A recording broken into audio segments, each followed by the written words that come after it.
Varney Study Circle Listening Test 1. You will be listening to Summary of Rich Dad Poor Dad by our expert. Now you have some time to look at question 1 to 5.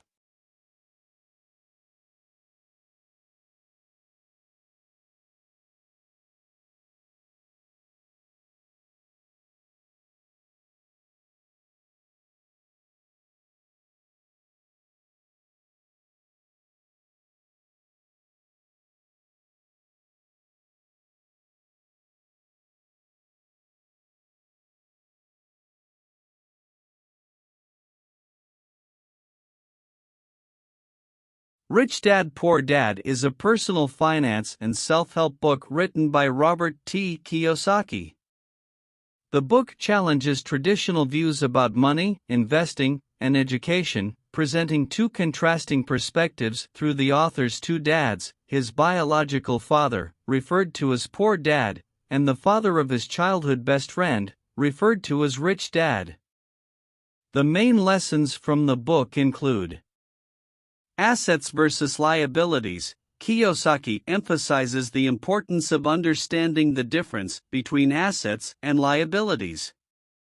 He defines assets as things that put money in your pocket, while liabilities take money out of your pocket. Acquiring more income-generating assets is key to achieving financial independence.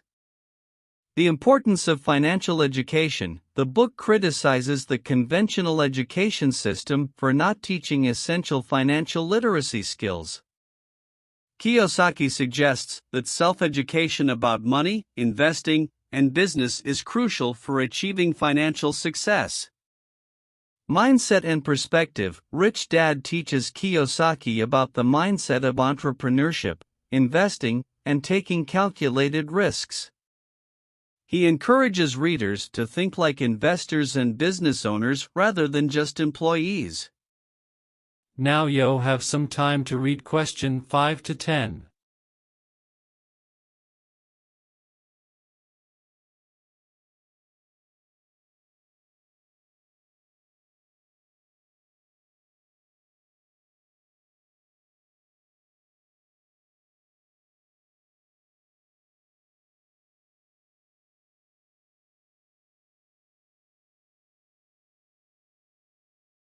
The rat race. Kiyosaki introduces the concept of the rat race, where people work hard to earn a paycheck, but expenses often grow to match or exceed their income.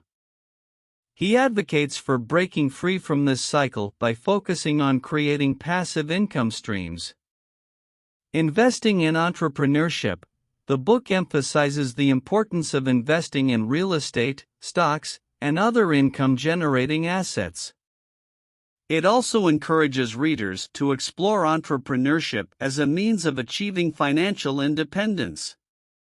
Taking risks and overcoming fear. Kiyosaki emphasizes that taking calculated risks and facing fears are essential steps in the journey towards financial success. He advises readers to learn from failures and setbacks rather than avoiding them. Work to learn, not for money. Kiyosaki suggests that instead of just working for a paycheck, individuals should seek opportunities that offer valuable learning experiences and skills development, which can lead to greater financial rewards in the long run. Overall, Rich Dad Poor Dad advocates for a shift in mindset and financial approach, encouraging readers to challenge traditional beliefs about money and to adopt a more proactive and entrepreneurial perspective towards achieving financial freedom and success. Section 2. You will hear part of a training session for new employees at a large travel company. First, you have some time to look at questions 11 to 17.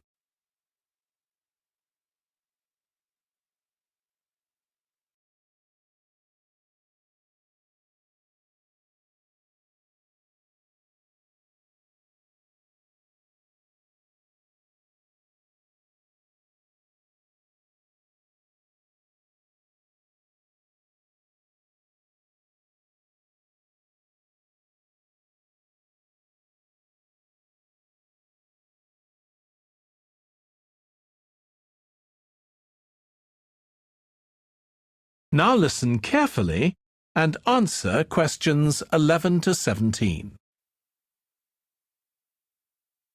In this session in your training day, we're going to look at some of the more specialized holidays we offer at BC Travel. Now, the travel business is very competitive, and it's important to be aware of how the market's changing and developing. In terms of age groups, the over 65s are an important market, and one that's increasing steadily year on year. The fewest holidays are taken by the 31 to 42-year-olds, and that figure shows no sign of rising. The biggest market at present is still the youngest group, the 16 to 30s, but this group's also seen the biggest drop over the last few years, whereas there's a noticeable growth in the number of holidays taken by the 55 to 64-year-olds. As far as the 43 to 54-year-olds are concerned, bookings there are steady, but I have to say we haven't seen the increase we expected. One trend we're noticing with nearly all age groups is the growing popularity of holidays in which clients do some kind of specialized activity. I'm not talking here about adventure holidays where clients take part in high-risk activities like white water rafting just for the thrill of it. Activity holidays usually involve rather less high-risk sports or things like art and music. They're not necessarily cheaper than ordinary holidays, often the opposite in fact, but they do often take place outside the main tourist centers, which gives an opportunity for clients to find out more about the local people and customs. And many say this is one of the most positive features of these holidays. Of course, they offer the chance to develop a new skill or talent, but clients often say that more than this, it's the chance to create lasting relationships with other like-minded people. That's the main draw.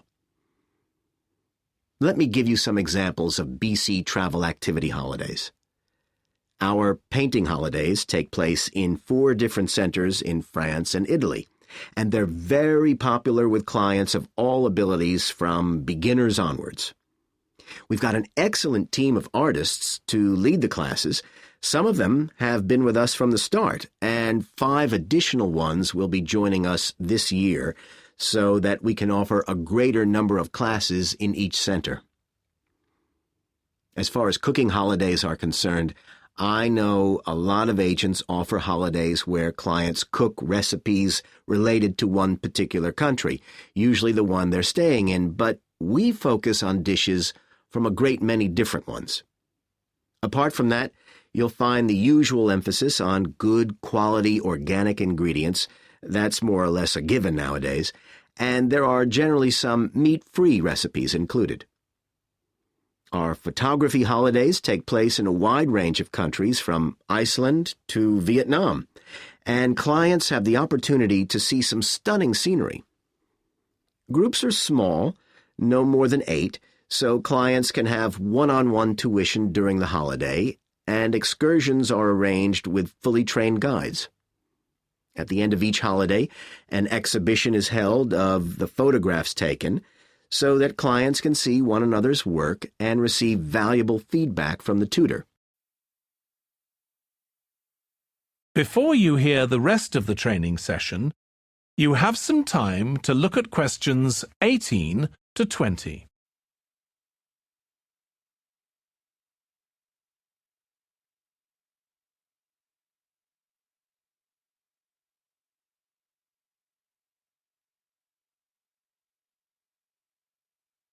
Now listen and answer questions 18 to 20. Finally, let me tell you about our fitness holidays. In Ireland and Italy, we run one-week general fitness classes for all ages and levels of fitness. Clients start the course with a consultation with a trainer, and together they draw up an individual program. As well as improving general fitness, clients find that they end up losing much of the stress they've built up in their daily lives. In Greece, we have a 2-week holiday for clients who want to do something about their weight. This has all the features you'd expect, like a personalized diet program, but one of its most popular features is that the exercise classes are all held on the beach. People say it's far preferable to being in a gym. Finally, we offer several holidays in Morocco. One very popular one is the mountain biking holiday. Bikes are provided, and there are different routes according to people's ability. We offer one which is tailored to the needs of families, which is particularly popular. Okay, so that's about all the time I have today, so thank you very much. That is the end of section 2. You now have half a minute to check your answers.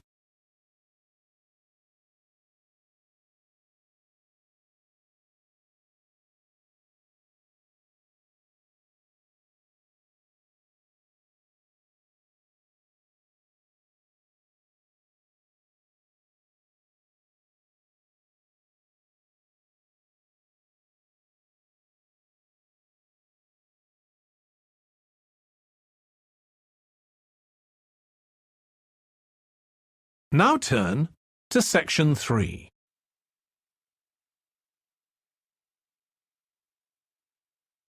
Section 3. You will hear two students called Trudy and Stuart, who are both studying to be librarians, discussing a paper that they are going to write together. First, you have some time to look at questions 21 to 23.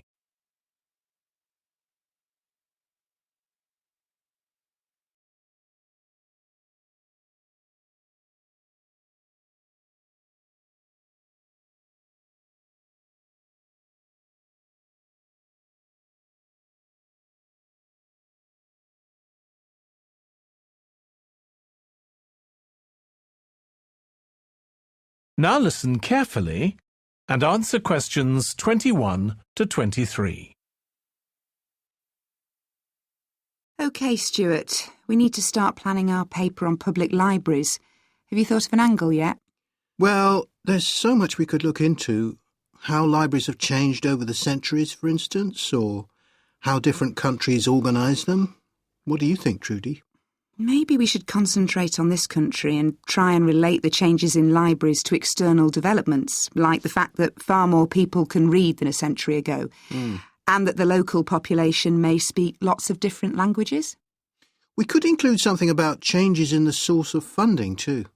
Yes, but remember we're only supposed to write a short paper, so it's probably best if we don't go into funding in any detail. Right. Well, shall we just brainstorm a few ideas to get started? OK. We obviously need to look at the impact of new technology, particularly the internet.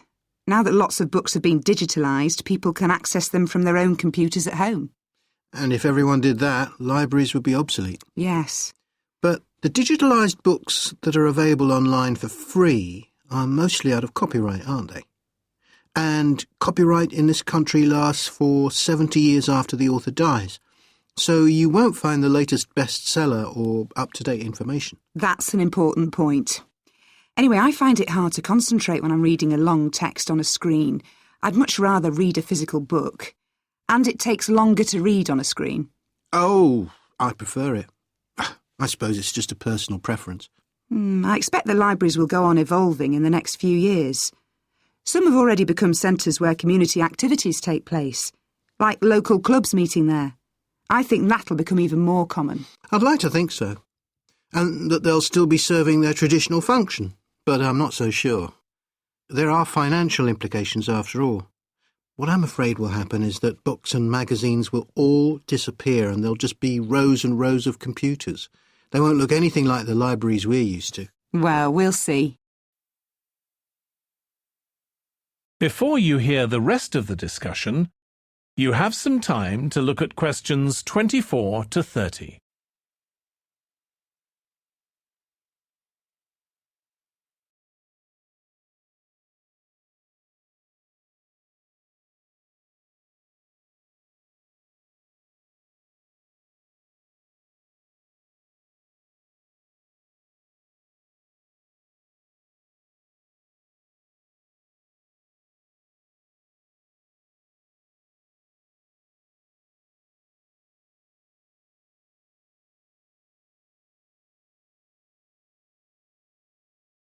Now listen and answer questions 24 to 30. I've just had an idea. Why don't we make an in-depth study of our local public library as background to our paper? Yes, that'd be interesting, and raise all sorts of issues. Let's make a list of possible things we could ask about, then work out some sort of structure. For instance, we could interview some of the staff and find out whether the library has its own budget or if that's controlled by the local council. And what their policies are. I know they don't allow food, but I'd love to find out what types of noise they ban. There always seems to be a lot of talking, but never music. I don't know if that's a policy or it just happens. I've often wondered. Then there are things like how the library is affected by employment laws. I suppose there are rules about working hours, facilities for staff and so on. Right. Then there are other issues relating to the design of the building and how customers use it. Like, what measures does the library take to ensure their safety? They'd need floor coverings that aren't slippery, and emergency exits, for instance. Oh, and another thing, there's the question of the kind of insurance the library needs to have, in case anyone gets injured. Yes, that's something else to find out. You know something I've often wondered? What's that? Well, you know they've got an archive of local newspapers going back years. Well, next to it, they've got the diary of a well-known politician from the late 19th century. I wonder why it's there. Do you know what his connection was with this area? No idea. Let's add it to our list of things to find out. Oh, I've just thought, you know, people might ask in the library about local organisations like sports clubs. Well, I wonder if they keep a database or whether they just look online. Right. I quite fancy finding out what the differences are between a library that's open to the public and one that's part of a museum, for example. They must be very different. Then something else I'd like to know is... That is the end of section 3. You now have half a minute to check your answers.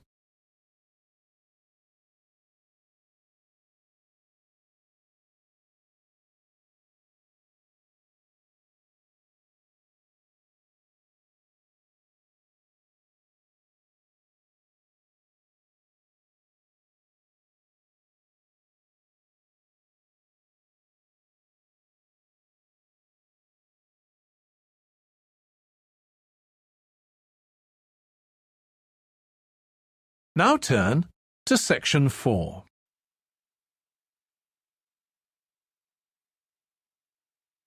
Section 4. You will hear a talk on the history of football in Great Britain in the 19th century. First, you have some time to look at questions 31 to 40.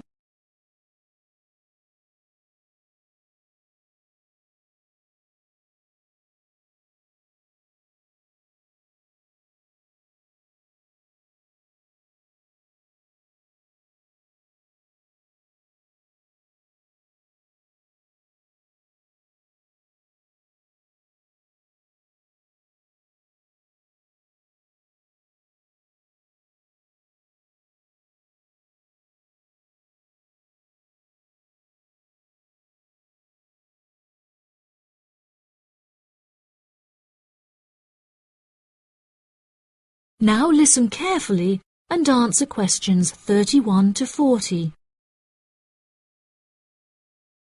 Great Britain is often hailed as the home of football, with talented players travelling from far and wide to play for teams in the English Premier League, one of the most popular football leagues on the planet.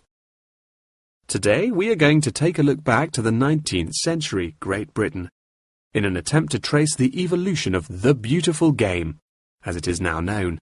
Prior to the 19th century, the game featured a wide variety of local and regional adaptations, which were later smartened up and made more uniform to create our modern-day sports of association football, rugby football, and Ireland's Gaelic football. Even up to the mid-19th century, Shrovetide football, or mob football, was still widely practiced. According to the rules of mob football, there were no rules. A player could legally use any means whatsoever to obtain the ball, such as kicking, punching, biting, and gouging, with the only exceptions being murder and manslaughter. These games may be regarded as the ancestors of modern codes of football, and by comparison with later models of football, they were chaotic and had few cooperation. Towards the latter end of the 19th century and moving into the early part of the 20th century, however, there appeared a newfound emphasis on moral values in football. Perhaps a more modern example of this can be seen in John Terry's suspension as England captain, following reports of his infidelity to his wife. Furthermore, as mob football died away, there grew a greater concern for players' health and general well-being, with many clubs affording their top players access to frequent medical checkups and treatment. Despite the presence of Great Britain's unique state-funded National Health Service, football clubs are still seen today providing team members with state-of-the-art healthcare facilities, with the top clubs even housing their own specialist doctors and physicians.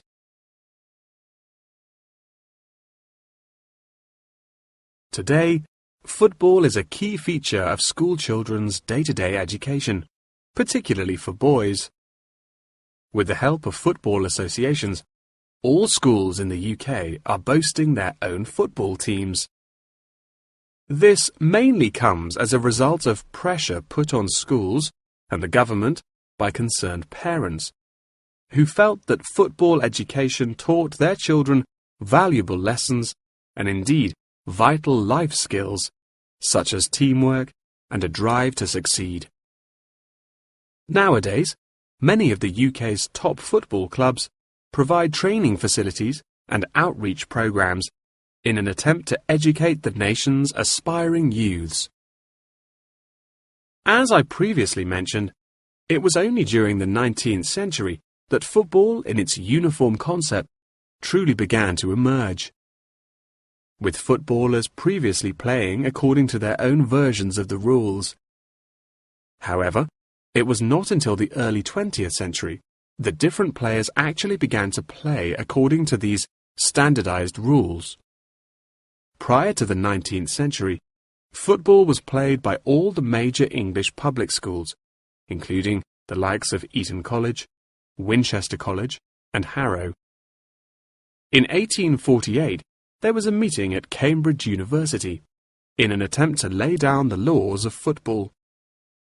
Present at the meeting were representatives of each of these major public schools, whom each brought a copy of the rules enforced by their own individual school's rules of football.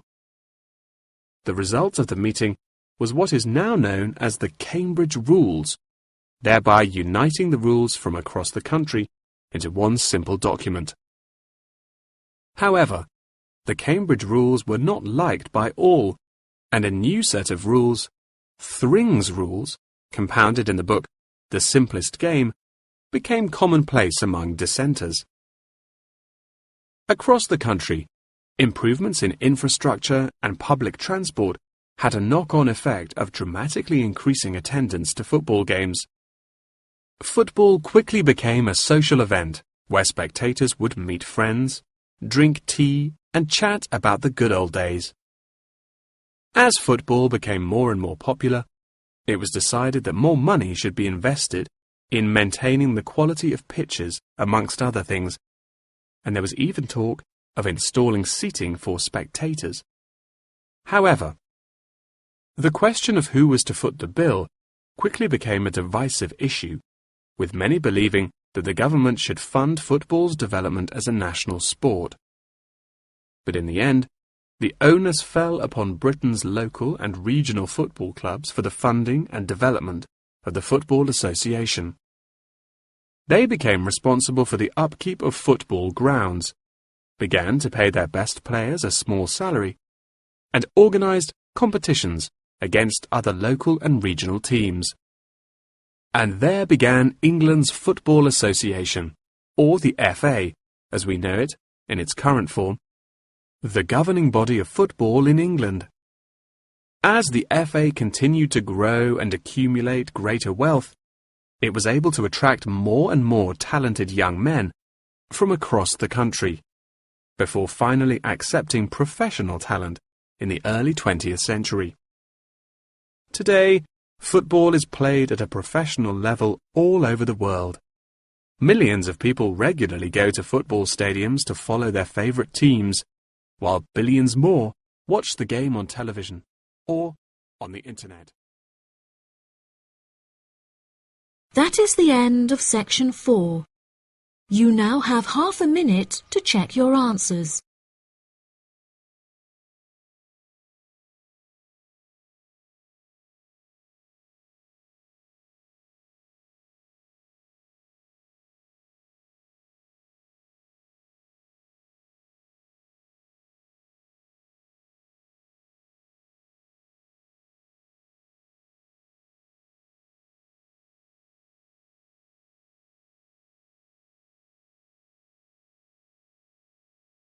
That is the end of the listening test.